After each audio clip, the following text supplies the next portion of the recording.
saya nak beritahu kepada pendengar, jangan hanya bergantung kepada ujian darah. Perlu dinyatakan kepada doktor, sama ada doktor pegawai perubatan atau doktor pakar. Kalau tak ada keluhan pun sejarah keluarga. Itu akan membantu sebelum kita buat ujian lanjutan yang lain. Ikuti program Solusi Sihat setiap hari Selasa pukul 12.15 tengah hari hanya di Bernama Radio untuk anda.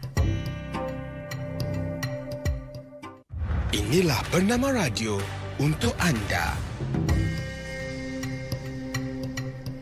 Bernama Radio untuk anda di mana saja anda berada. Assalamualaikum, salam Malaysia Madani. Bersama-sama saya Ziana Nasir dan rakan saya. Pastinya Arif Muhammad untuk waktu ini. Dan seperti yang kita janjikan Ziana, kita nak berkongsi untuk segmen Solusi Sihat untuk hari ini. Kita pastinya tampilkan Dr. Hafa Ruzi Harun, merupakan pakar perunding perubatan dalaman UiTM Private Specialist Center ataupun dikenali sebagai UPSC. Hello doktor.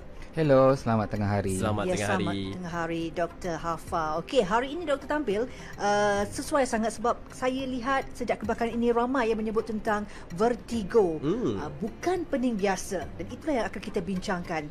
Cumanya doktor, sebelum kita pergi lebih jauh lagi tentang vertigo ini, elok juga kalau doktor kongsikan apakah itu vertigo sebenarnya, penyakit ke ataupun kondisi ke atau apa dia sebenarnya, dari segi bentuk gejala yang membezakan vertigo dengan pening yang lain.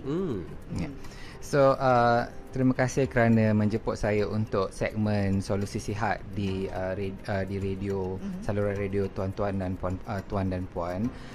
Vertigo adalah sejenis pening kepala yang berlaku di mana ianya adalah satu simptom, dia adalah satu tanda penyakit, ianya bukan sejenis penyakit. Dan vertigo ini didefinisikan sebagai satu jenis pening kepala yang mana seseorang itu merasakan bahawa dunianya berpusing. So it's like a spinning sensation. Dalam bahasa English dipanggil dizziness atau pening-pening lalat. Jadi dia adalah vertigo adalah satu daripada contoh-contoh pening yang ada, dan kadar keseriusannya juga berbeza bergantung kepada sebab penyakit tersebut.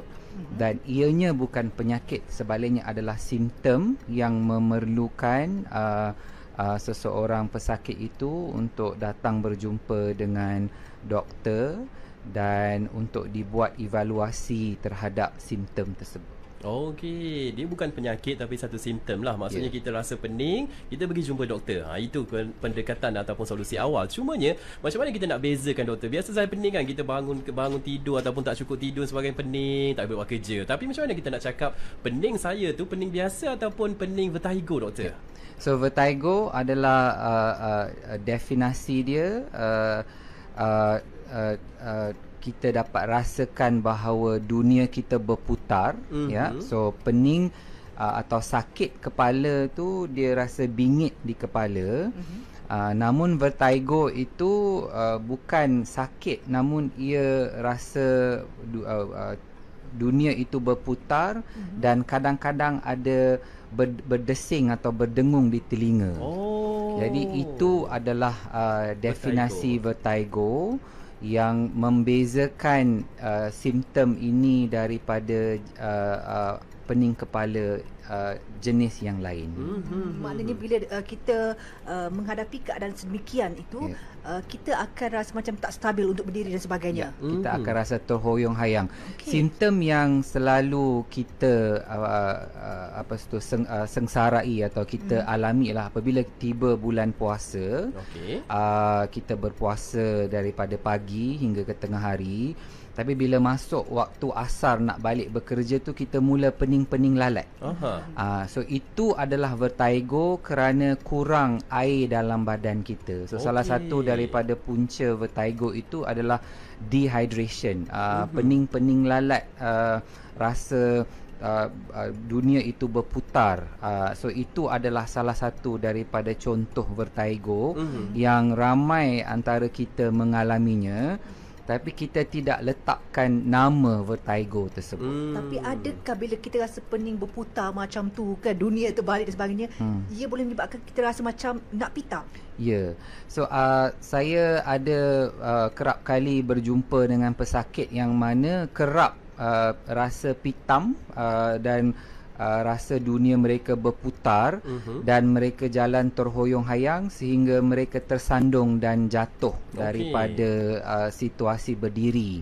So jatuh dan terbaring di atas lantai kerana vertigo tersebut. Jadi ianya terdiri daripada pelbagai tahap keseriusan dan bergantung kepada punca vertigo tersebut lah. Okey, salah satu faktor tadi doktor kata kita berpuasa, kita kurang air dalam badan dan sebagainya. Tetapi ada juga yang kata ataupun yang melaporkan tiba-tiba kena. Macam mana tu doktor? Maksudnya dia tak adalah puasa, minum air elok je minum.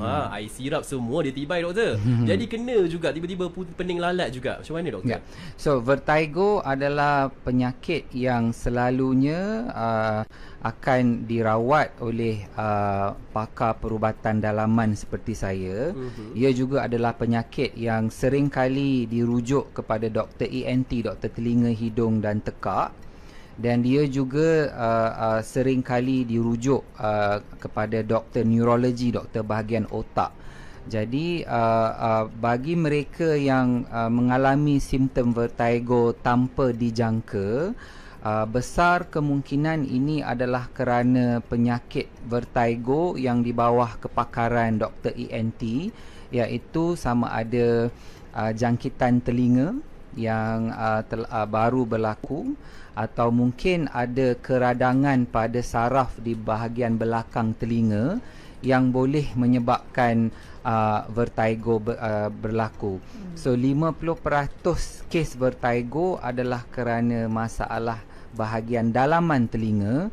Oleh itu doktor pakar yang sewajarnya dijumpai atau doktor pakar yang sepatutnya pesakit tersebut lawat adalah doktor ENT supaya evaluation atau pemeriksaan yang teliti oleh doktor ENT dapat dilaksanakan untuk penyakit vertigo tersebut. Adakah vertigo ini hanya berlaku secara sekali saja macam one off, ataupun sebenarnya kita dapat kenal pasti itu adalah vertigo bila ianya mengambil masa yang mungkin berminggu-minggu, berbulan-bulan, atau bagaimana? So vertigo adalah penyakit yang tidak dalam bahasa Inggeris, diseases that don't follow textbook. Penyakit yang dia tidak mengikut deskripsi dalam buku perubatan. So dalam buku perubatan, vertigo itu boleh dijangka. Namun dalam pengalaman saya selama 21 tahun sebagai doktor ni, saya dapat perhatikan yang ada vertigo yang muncul tanpa dijangka, ada vertigo yang bertahan selama beberapa saat, ada yang berhari-hari, ada yang berminggu-minggu lamanya. So ini berpunca daripada sebab-sebab yang berlainan. Oleh itu setiap pesakit adalah unik dan setiap pesakit itu memerlukan case to case basis pemeriksaan dan rawatan untuk uncover, untuk selidik apakah punca vertigo tersebut. Tapi kalau doktor, kalau kita bercakap kepada golongan sasar pula, maksudnya pesakit ataupun mereka yang akan kena vertigo ni lebih kepada lelaki, lebih kepada perempuan, ataupun sesiapa saja boleh kena, termasuk kanak-kanak? Sesiapa saja boleh mengalami vertigo. Saya adalah bapa kepada 2 orang anak lelaki. Anak lelaki sulung saya sekarang berusia 11 tahun.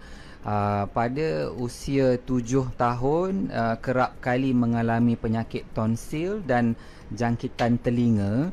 Apabila saya hantar dia ke sekolah, bila turun daripada kereta tu, saya nampak dia jalan terhoyang-hayang.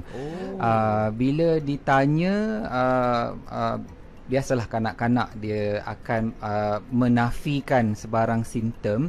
Tapi apabila anak saya tu bermain sukan dan pengsan ketika bermain sukan, dan apabila cikgu sekolah itu memanggil saya, bila saya tanya dengan dia, baru anak tu menceritakan simptom vertigo ni sudah berlangsung selama 6 minggu. kerana sakit telinga dan telinganya yang berdesing. Dan apabila saya membawa anak saya tersebut berjumpa dengan doktor ENT dan CT scan dibuat, menunjukkan memang ada nanah di belakang gendang telinga tersebut. Dan satu pembedahan perlu dibuat untuk toreh gendang telinga itu untuk keluarkan nanah kerana kurangnya pendengaran pada bahagian telinga bagi anak saya lah. Jadi apa yang saya cuba sampaikan, vertigo boleh terjadi daripada pelbagai peringkat umur dan ianya bergantung kepada punca tersebut. Kanak-kanak, remaja, dewasa, warga emas boleh mengalami vertigo tanpa dijangka dan ianya mungkin sudah berlangsung untuk tempoh yang agak lama sebelum pesakit tersebut datang berjumpa doktor. Dan vertigo itu sendiri berada pada tahap mana yang kita boleh kategorikan itu adalah satu tahap yang sangat kritikal, sangat serius. So vertigo yang yang mild atau vertigo yang ringan adalah vertigo yang mana berlakunya satu perasaan bahawa dunia itu berputar dan pitam mata. Itu adalah peringkat pertama. Apabila peringkat pertengahan ialah satu sensation, satu perasaan bahawa dunia itu berputar, mata itu pitam dan telinga berasa berdesing dan kurang pendengaran, namun masih boleh berjalan seperti biasa. Peringkat ketiga adalah peringkat pertama dan ditambahkan dengan instability of gait, tidak boleh berjalan dengan lurusnya, berjalan dengan terhoyang-hayang serta rasa kurang pendengaran. Vertigo tahap serius ialah vertigo yang mana adanya pingsan atau terjatuh daripada keadaan berdiri dan pesakit tidak sedarkan diri untuk tempoh lebih daripada 5 saat begitulah. Jadi itu adalah tahap keseriusan 1, 2, 3, 4. Jadi nasihat saya sebelum vertigo itu menjadi semakin serius adalah lebih baik kalau ianya dapat dirawat dan dikenal pasti pada peringkat pertama dan peringkat kedua. Jangan tunggu sehingga adanya tidak kestabilan perjalanan atau instability of gait, jalan terhoyong-hayang, baru datang ke hospital. Ia agak lewat untuk kita buat penyelidikan. Doktor, ada juga, tak dinafikan, ada juga mereka yang dah tahu awal dia ada vertigo dan sebagainya tapi takut nak pergi hospital. Tak apa kalau pingsan sedar balik selepas 5 saat. Esok jadi lagi, minggu depan jadi lagi, bulan depan jadi lagi. Tapi apa risiko kalau kita biarkan penyakit ini ataupun keadaan ini berlanjutan? Mungkin ada yang lebih serius menanti mereka, doktor. So ia bergantung kepada punca vertigo tersebut. Ada vertigo yang terjadi kerana jangkitan telinga dalaman. Lagi lama ditunda rawatan, lagi lama jangkitan tersebut akan merebak. Jadi ada risiko kehilangan pendengaran. Vertigo yang terjadi kerana migraine, migraine juga boleh menyebabkan vertigo. Migraine selalunya pening kepala, kabur mata, rasa dunia itu berputar. Sekiranya ianya berlaku ketika seseorang itu memandu kenderaan, ianya boleh menyebabkan kemalangan jalan raya. Jadi ianya boleh mengancam nyawa anda atau nyawa mereka yang sekitar anda. Vertigo juga boleh berlaku kerana stroke atau serangan angin ahmar yang mana berlakunya darah tersumbat kepada bahagian otak. Sekiranya ianya tidak dirawat, stroke tersebut boleh berlaku berulang-ulang kali sehingga boleh menyebabkan kelumpuhan anggota badan. Jadi untuk menjawab soalan tuan tadi, vertigo adalah satu simptom, ia bukan satu penyakit. Oleh itu sekiranya ada perasaan yang something is not right lah, sekiranya seseorang individu itu rasa dirinya tidak sihat, adalah lebih baik kita menerima rawatan di peringkat awal daripada menerima rawatan di peringkat akhir yang menyebabkan sukar untuk menyembuhkan penyakit tersebut. Sebaliknya, sekiranya pesakit itu tiba pada peringkat yang lebih serius, ia bukan jadi lagi untuk menyembuh, sebaliknya dia hanya untuk mengawal atau mengengkang kondisi tersebut daripada bertambah serius. Tapi vertigo ini boleh dipulihkan? Vertigo boleh dirawat dan ianya bergantung kadar kepulihannya, recovery rate itu bergantung kepada apa puncanya. Contohnya kalau jangkitan telinga seperti anak saya tersebut, kalau dirawat dengan antibiotik, dikeluarkan nanah daripada telinga tu, ianya boleh dirawat, maknanya ianya boleh dihapuskan sama sekali. Sekiranya vertigo itu kerana masalah saraf di telinga, dengan rawatan ianya boleh dikawal, tetapi ianya tidak boleh dihilangkan sepenuhnya. Sekiranya vertigo berlaku kerana stroke, ianya boleh dikawal, tapi ia tidak boleh dihilangkan sepenuhnya. Jadi jawapan itu bergantung kepada apa punca vertigo dan pada ketika mana rawatan itu dimulakan. Jadi target bagi setiap doktor itu ialah cuba untuk menghilangkan penyakit tersebut. Sekiranya kita tak boleh aim for total resolution, pemulihan sepenuhnya, kita akan berusaha untuk mengawal simptom tersebut daripada bertambah serius. Doktor, andai katalah kita berdepan ataupun kita berada dalam kumpulan mereka yang ada vertigo, contoh kawan saya dan sebagainya, sekiranya lah tiba-tiba dia pening, sakit, menunduk je, sakit kepala ni, pening ni, apa yang saya boleh bantu dia untuk waktu ataupun dalam keadaan cemas sebegitu? So vertigo adalah satu simptom di mana pesakit itu merasakan bahawa dunia mereka berputar. Jadi tindakan awal untuk mana-mana pesakit vertigo ialah menutup mata mereka, padamkan lampu dan duduk bersila atau duduk di atas kerusi untuk mengelakkan kita daripada jatuh atau tumbang ke atas lantai. Jadi langkah pertama apabila ada vertigo, tutupkan mata anda, padam lampu, berada dalam bilik yang gelap, duduk dan menarik nafas, menghela nafas dengan panjang beberapa kali untuk menenangkan diri anda. Ini adalah simptom atau cara pencegahan yang sama untuk mereka yang mengalami migrain. Perkara yang sama kita nasihatkan untuk pesakit migrain adalah perkara yang sama kita nasihatkan untuk pesakit vertigo. Apabila mereka ada serangan tersebut, buat perkara ini dahulu. Kemudian setelah mereka lebih stabil, sekiranya mereka ingin ke klinik atau hospital, pastikan mereka tidak memandu kenderaan atas faktor keselamatan jalan raya. Sebaliknya, bawa seorang pengiring untuk membawa anda ke hospital, atau kita boleh memanggil e-hailing untuk membawa kita ke hospital dan terus ke bahagian kecemasan untuk menerima rawatan. Adakah dengan pengambilan ubat-ubatan yang asas, bila sakit kepala kan kita rasa pening, kita makan ubat lepas tu kita tidur, itu membantu atau tidak? So ada ubat-ubatan yang boleh membantu untuk vertigo.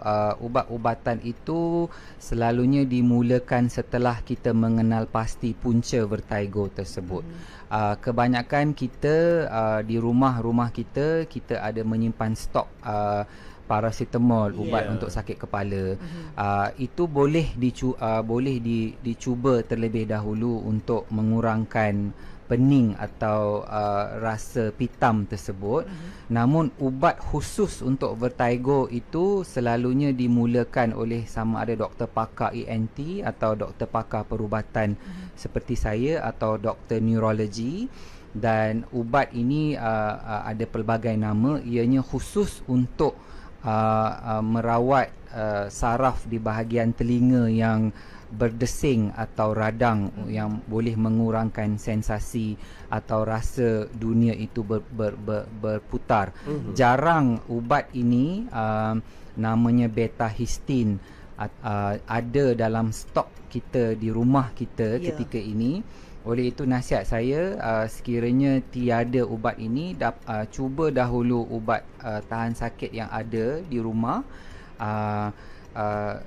Rehatkan diri anda, stabilkan diri anda tersebut dan pastikan anda dibawa ke hospital bukan berseorangan untuk mengelakkan sebarang kemalangan jalan raya. Ya, maknanya perlu dapatkan pemeriksaan lanjut untuk ditentusakan perlu ambil ubat vertigo ataupun tidak. Okay.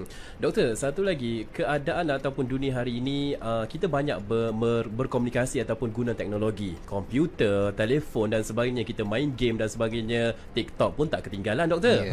Cumanya adakah dengan radiasi ataupun kadar cahaya yang kita guna, yang kita lihat malam-malam dan sebagainya yang terlalu tinggi ataupun lebih juga menyumbang kepada faktor vertigo ni terjadi? Doktor? Benar, vertigo juga boleh berlaku kerana masalah penglihatan. Kita panggil extreme exposure kepada skrin yang terlampau cerah.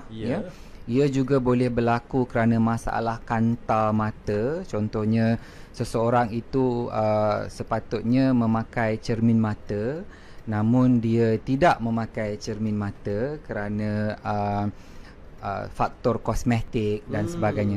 Saya ingat lagi mata saya mula rabun pada usia saya darjah 5, tapi saya takut untuk beritahu ibu bapa saya. Jadi apabila saya menonton televisyen, saya selalu mengenyitkan mata sebab untuk bagi fokuskan.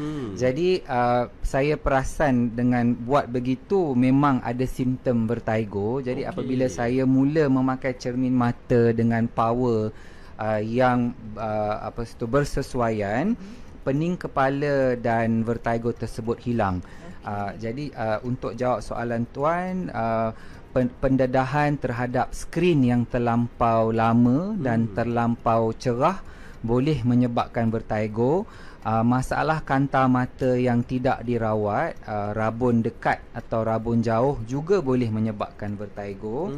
Begitu juga dengan keletihan otot mata yang boleh menyebabkan kita nampak double vision, macam satu pen tu kita nampak dua. So itu juga boleh menyebabkan vertigo, rasa dunia itu berputar dan pening-pening lalat. Ya, terumbang-ambing jadinya kita. Betul. Okey, salah satu lagi perkara yang saya perasan, bagaimana, adakah juga pengambilan ubat-ubatan tertentu boleh menyebabkan berlakunya vertigo? Kita rasa macam dunia ni berputar, kesan efek daripada ubat yang kita ambil tu. So substance atau bahan yang kerap kali menyebabkan vertigo ialah pengambilan alkohol yang berlebihan, bir dan sebagainya. Kita di Malaysia, kerana majoriti kita adalah rakyat yang berbangsa Melayu dan beragama Islam, jadi kadar penggunaan alkohol di Malaysia ini rendah. Saya sebelum ini saya pernah bekerja di United Kingdom, yang mana kadar penggunaan alkohol sangat-sangat tinggi. Jadi alkohol yang berlebihan, pengambilan alkohol yang berlebihan boleh menyebabkan vertigo.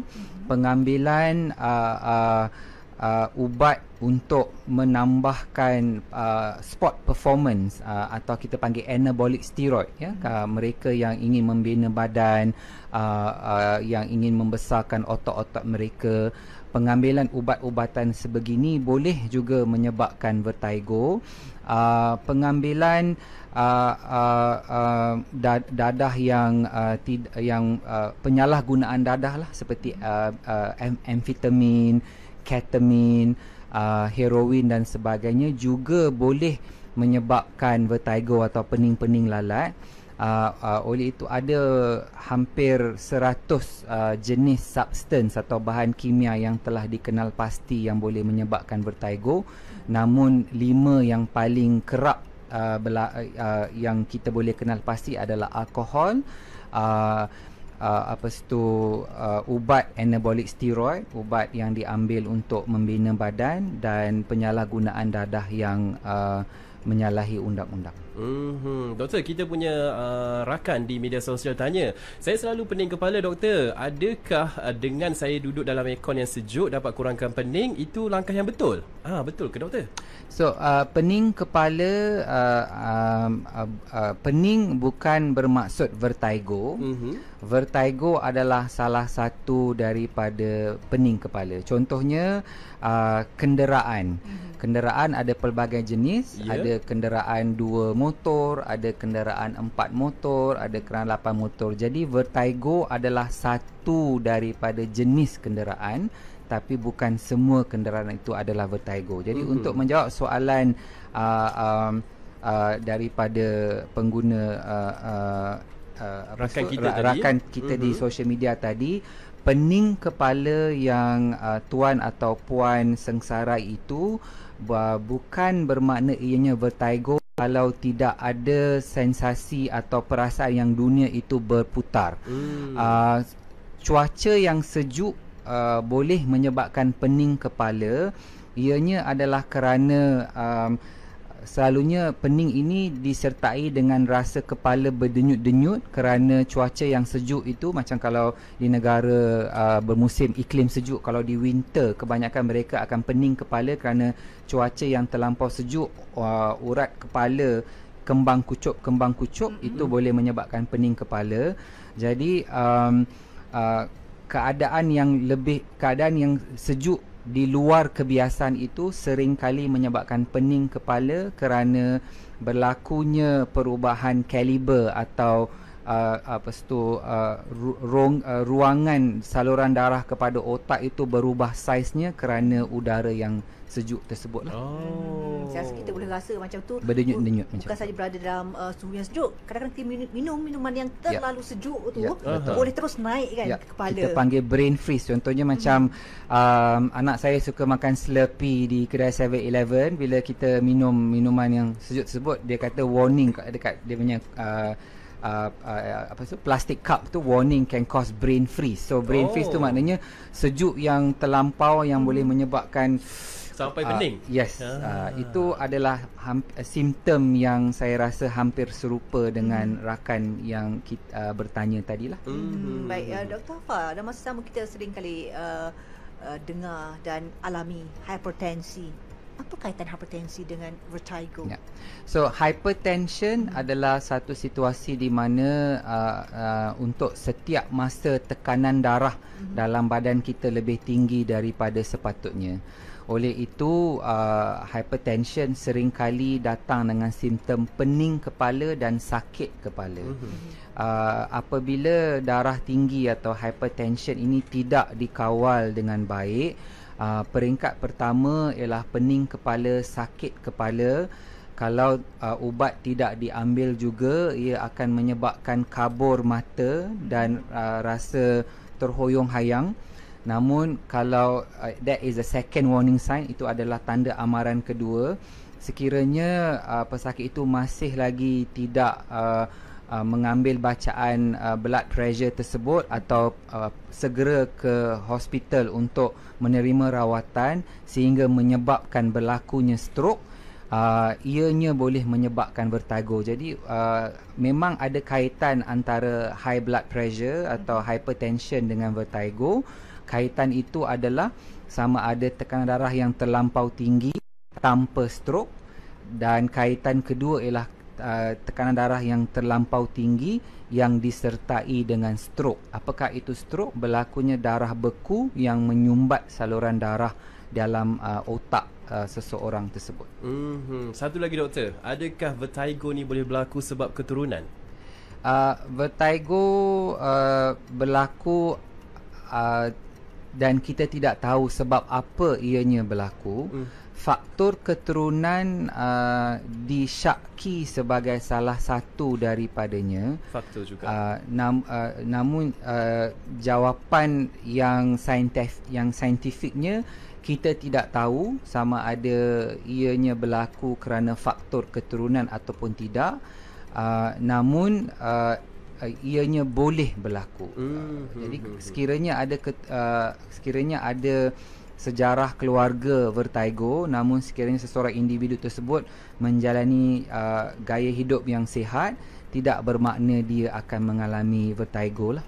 Betul, saya setuju. Kita kena tinggalkan sejarah-sejarah penyakit mak ayah kita ataupun datuk nenek kita. Kita amalkan gaya hidup yang sihat supaya kita ni tak ada vertigo, dunia kita tak berpusing, Ziana. Itulah. Tapi andai kata ada dalam kalangan pendengar kita atau penonton di live Facebook sendiri kan yang mengalami kondisi vertigo ini, apa rawatan yang ada kalau di Malaysia setakat ini, Doktor? So rawatan pertama sekali apabila seseorang individu atau pendengar rancangan radio ini mengalami vertigo, adalah sangat-sangat penting untuk kita tidak memandang remeh atau memandang ringan simptom tersebut, ya. Nasihat saya, segeralah berjumpa dengan doktor pakar di hospital, sama ada doktor ENT, doktor pakar perubatan atau doktor neurologi untuk pemeriksaan yang menyeluruh. Adalah lebih baik kita berjumpa dengan doktor dan didapati sihat daripada tidak berjumpa dengan doktor dan didapati ada penyakit yang sudah melarat. Jadi pertama, jangan memandang remeh sebarang simptom yang badan kita beri amaran kepada kita, sebab kita hanya ada satu anggota badan sahaja. Oleh itu, kalau kita rasa tidak sihat, segera datang untuk pemeriksaan doktor. Dalam bahasa English, kita tak boleh be dismissive of the sickly. Kita tidak boleh memandang ringan atau menolak tepi simptom tersebut. Setelah individu tersebut datang berjumpa dengan doktor, beberapa pemeriksaan akan dibuat. Sekiranya ianya terbukti kerana vertigo berpunca daripada masalah telinga, kalau ada jangkitan telinga, antibiotik memadai untuk merawat vertigo tersebut. Sekiranya ianya bukan kerana jangkitan telinga, sebaliknya kerana masalah saraf di bahagian telinga, ubat lain yang boleh diberikan untuk 3 hingga 6 bulan, dan setiap bulan pesakit itu akan dipantau keberkesanan ubat tersebut. Sekiranya vertigo itu berlaku kerana stroke, kita kena kawal tekanan darah tinggi, ubat kolesterol, ubat cair darah. Sekiranya vertigo tersebut berlaku kerana migraine, jadi penggunaan ubat untuk mengurangkan migraine, ubat tahan sakit, ubat untuk mengurangkan denyut-denyut kepala, boleh mengurangkan simptom vertigo. So in short, in conclusion, sebagai untuk memudahkan pemahaman para pendengar, vertigo ini boleh dirawat dan ianya bergantung, rawatan itu bergantung kepada punca vertigo tersebut, dan setiap ubatan yang diberi itu adalah untuk penyakit yang berbeza. Jadi setiap pesakit yang ada vertigo itu mungkin menerima rawatan berbeza daripada penyakit yang ada vertigo yang lain kerana puncanya yang tidak sama. Okey, faham. Kita kenal pasti punca dulu, cara rawat dan juga cara selesaikannya juga berbeza. Betul. Dan bab pesanan doktor tadi dah macam pantun dah. Lebih baik pergi jumpa doktor tapi kita sihat berbanding tak pergi jumpa doktor tapi kita melarat. Okey, apa pun vertigo bukan penyakit tapi ia merupakan tanda tanda kepada penyakit yang mungkin lebih serius kalau kita tidak dapatkan pemeriksaan dan rawatan selanjutnya. Jumpa pakar. Ya, jumpa pakar. Salah seorangnya doktor lah. Apa pun, terima kasih sekali lagi Dr. Haffa Ruzi Harun, pakar perunding perubatan dalaman UiTM Private Specialist Center ataupun dikenali sebagai UPSC, atas penerangan dan juga penjelasan yang bagus hari ini saya kira untuk kita faham berkenaan dengan vertigo pula dah. Vertigo. Okey, vertigo pun okey. Bukan pening biasa. Terima kasih, doktor. Dan untuk anda, kekal bersama kami.